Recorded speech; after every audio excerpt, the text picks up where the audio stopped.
It was supposed to be a peaceful weekend, just me, my dog, and the lake I worked years to buy. The whole idea of having a ranch was to escape the noise, the pressure, and the drama. I thought I'd finally earned a little quiet, pitching a tent by the water under the open sky.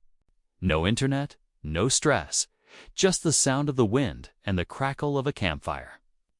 But by the second night, that peace shattered in the most unexpected way. Around dusk, I saw headlights creeping up the dirt roadway too fast for someone who belonged here. I figured it was a lost tourist or maybe a neighbor needing something. No, it was a sheriff's deputy, lights flashing behind him, saying they'd received a trespassing report. That was strange enough, but what made my stomach twist was when he added, from the local HOA. I just blinked at him. "You mean the HOA from across the county line?" I asked. He nodded, like that was totally normal. But here's the catch. There is no HOA where my ranch sits. I bought this land specifically to avoid that kind of mess. It's outside their jurisdiction. My name is on the deed. I pay the taxes, and I've got every right to be here. Yet somehow, this HOA who has no legal claim over my property called the police on me for camping at my own lake. And it wasn't just a mistake. When I started asking questions, found out this same HOA had been using my land for years, hosting community picnics, walking their dogs, even launching kayaks on my lake, all without ever asking permission. Apparently, the previous owner was too old or too quiet to stop them, so they just assumed it was theirs. And when I showed up and pitched a tent like any normal landowner would, I was the problem. The deputy was reasonable, thankfully. Once I showed him the paperwork and let him walk the fence line, he started to realize something wasn't adding up. But by then, the damage was already done. My weekend of peace had turned into a legal headache. The folks who trespassed on my land had the nerve to call the cops on me. What happened next? Let's just say I wasn't about to let it slide. Not this time. Not on my own land. You won't believe how deep this really went. After the deputy left that night, I didn't sleep much. I sat by the fire, replaying the whole thing in my head. How did they even know I was out there? Was tucked in by the trees, and I hadn't told anyone I'd be off-grid. The only way someone could have seen me was if they were already on or near my land again. That's when it really hit me. This wasn't just some neighborly mix-up. This was something that had been going on a lot longer than I realized. The next morning, I got up early and started walking the edges of my property. I hadn't had a chance to inspect the back boundaries closely since I bought it. As I hiked along the far tree line, I started spotting things that didn't belong. Old footpath worn through the grass, I bench near the water with a plaque that definitely wasn't mine. And even a faded sign nailed to a post that said, "Private HOA access, members only." I stood there staring at it, heart racing. My name was on every square inch of this land, but someone else had treated it like a community park. I called the title company that handled my purchase and had them double-check everything. The agent confirmed again this lake and the surrounding land were completely private. Fully mine. No shared easements, no rights of way, nothing. The only people who should be on this property were me and whoever I invited. So how did this HOA think they had any control? Curious, I drove over to the neighborhood across the county line where the HOA was based. It was about a mile from my back fence, and sure enough, I found their clubhouse. I sat in my truck and watched for a while. It was quiet, almost too quiet for a weekend.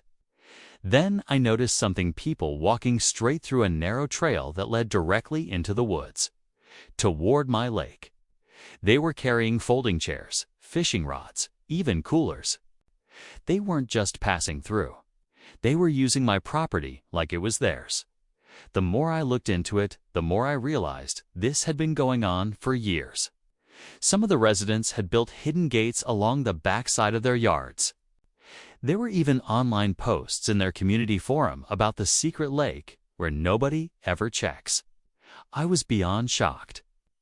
They knew it wasn't theirs and they used it anyway. What I discovered next made my jaw drop. Later that week, I decided to document everything. I took photos of the trails, the signs, the trash left behind near the water-empty drink cans, bait containers, even a broken lawn chair that someone just abandoned.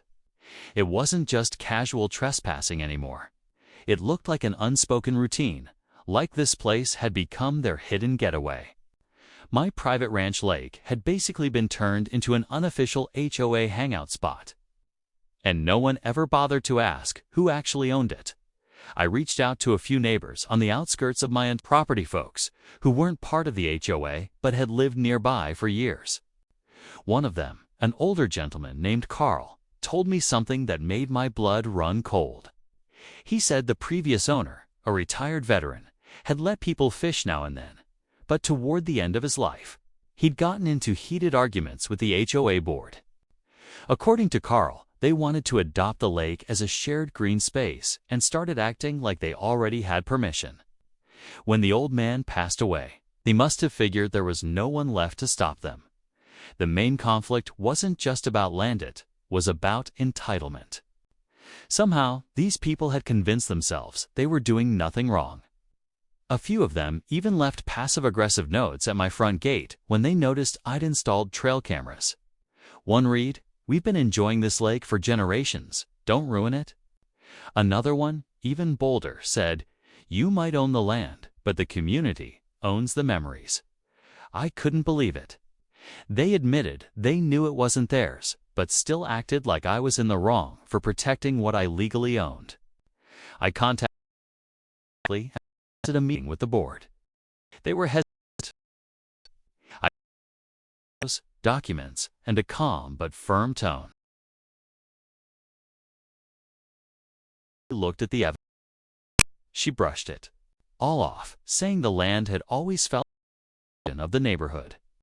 When I asked her to explain how that justified calling the cops on me, she went quiet. But it didn't end there. Later that week, I noticed something strange. One of my new security cameras had been tampered with. The feed cut out right. Around the same time, a group of people had wandered toward the lake. It wasn't random anymore. This felt like they were trying to cover their tracks. That's when I realized this wasn't just a misunderstanding. It was a fight they didn't think I'd have the guts to push back on, but they were about to. Find out they picked the wrong ranch owner. After the tampered camera, I knew I needed to get serious. This wasn't just about my property anymore. It was about how far some people would go to protect a lie. I doubled down. New locks on the gates, more trail cams hidden deeper in the trees, and a full perimeter check. Every day, I found something new. Footprints where they shouldn't be.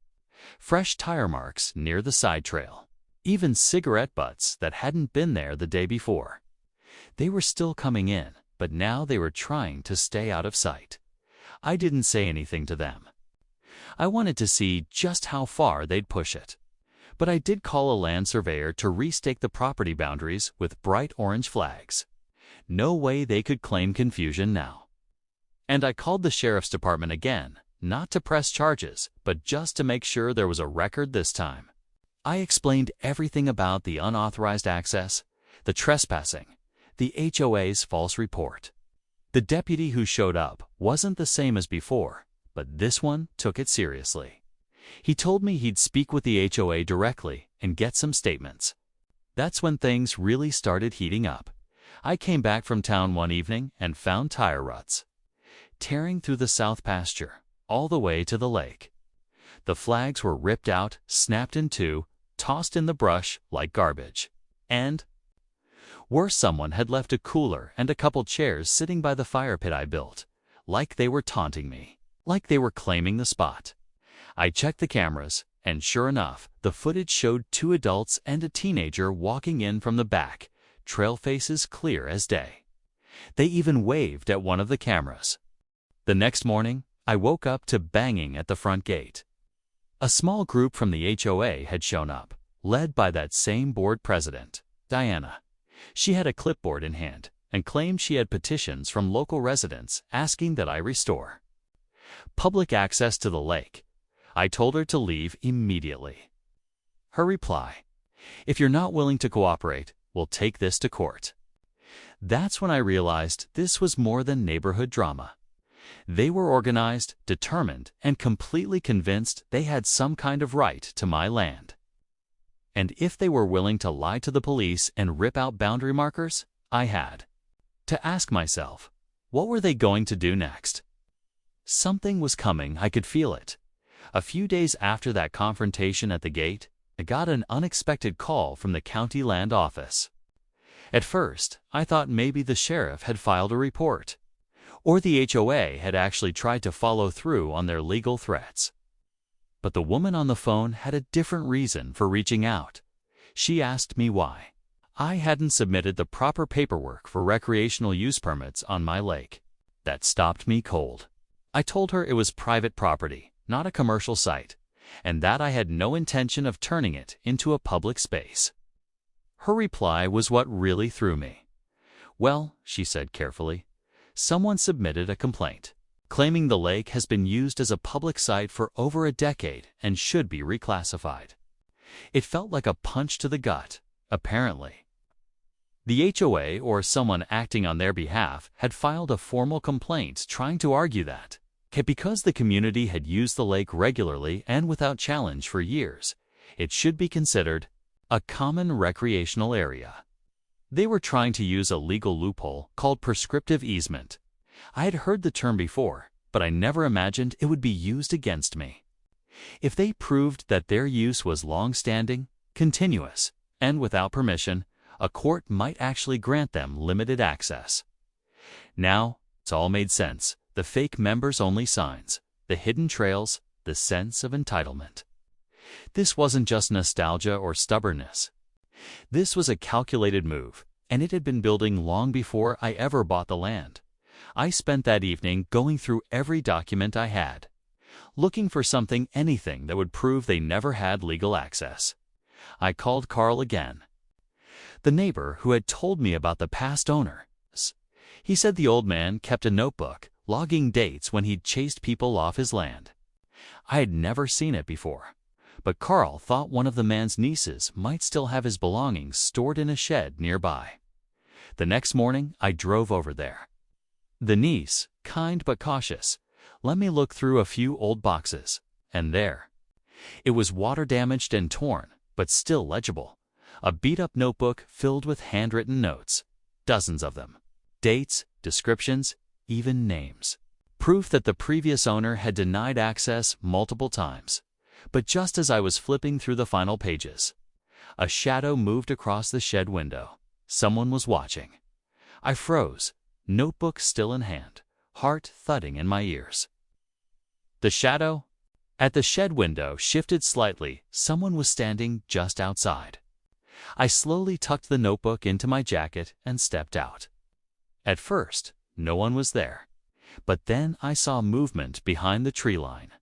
Someone darted off, too quick to catch, but not fast enough to go unnoticed. Whoever it was had been following me. They knew I was getting close to something they didn't want found. I drove straight to the sheriff's office and handed over the notebook.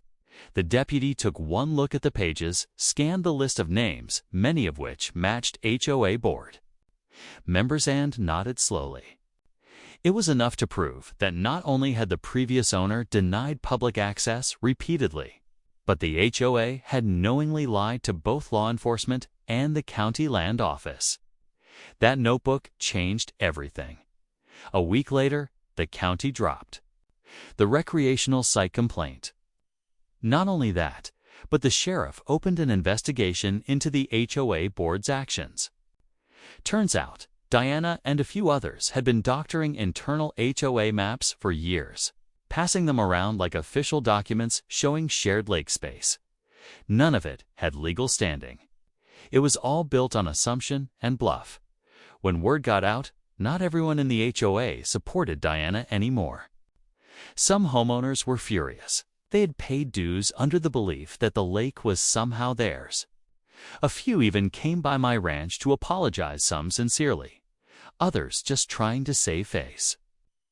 The HOA president, however, doubled down and tried to push a narrative that I had set them up, but the final blow came when I received a letter from the HOA's legal counsel. Instead of a lawsuit, was a quiet offer to resolve the matter amicably if I agreed to grant the neighborhood limited lake access under my terms. I laughed. After months of threats and lies, they wanted a compromise. I sent back one sentence: access denied permanently. I thought that was the end of it. But a few weeks later, while checking the trail cams one evening, I noticed something strange on the footage. Just after midnight, a figure appeared near the lake. They didn't approach the shore. Instead, they planted something near one of the old benches and disappeared into the dark. When I hiked down the next morning, I found it. A wooden stake in the ground with a red ribbon and a tag that read, "We're not done." And just like that piece would have to wait. I stood there for a while, staring at that red ribbon. It wasn't threatening exactly, but it was meant to send a message. They were still holding on, still convinced they had some claim over what wasn't theirs. But by then, I wasn't angry anymore. I wasn't even surprised. I was just done playing their game. I pulled the stake out of the ground, tossed it in the truck, and walked away from that spot with a clear head. Because the truth was, they could try whatever stunts they wanted legally. They had nothing. Over the next few weeks, things finally started to settle down. The sheriff's office quietly followed up on a few complaints, and from what I heard, the HOA board went through a bit of a shakeup. Diana stepped down, claiming it was for personal reasons. But word spread fast that some residents were pushing to dissolve the HOA entirely. Too many people felt misled. Too many realized they'd been standing on the wrong side of the fence, literally and legally. I spent my time restoring the damage they left behind, replanting grass along the lake, fixing the torn-down fence posts, and scrubbing off years of litter and neglect. It wasn't easy work, but it felt good because this time, I knew I was doing it not just for me, but to take back what had been quietly stolen for years. That lake wasn't just a piece of land anymore. It was a symbol of standing your ground. I also added motion lights, reinforced the gates, and kept the cameras rolling not out of fear, but because now I understood just how far people will go when they feel entitled to something they never earned.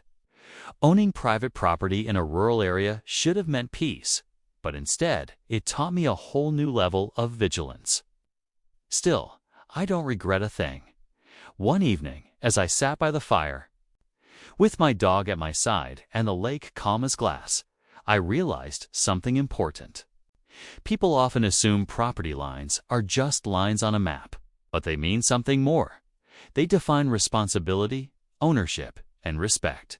And if you let someone blur those lines, they'll redraw the whole map to fit their story. So, in the end, the real lesson wasn't just about fighting back. It was about staying grounded, standing firm, and protecting what you've worked for even when the ones trying to take it look like neighbors. That lake's mine, always was, always will be.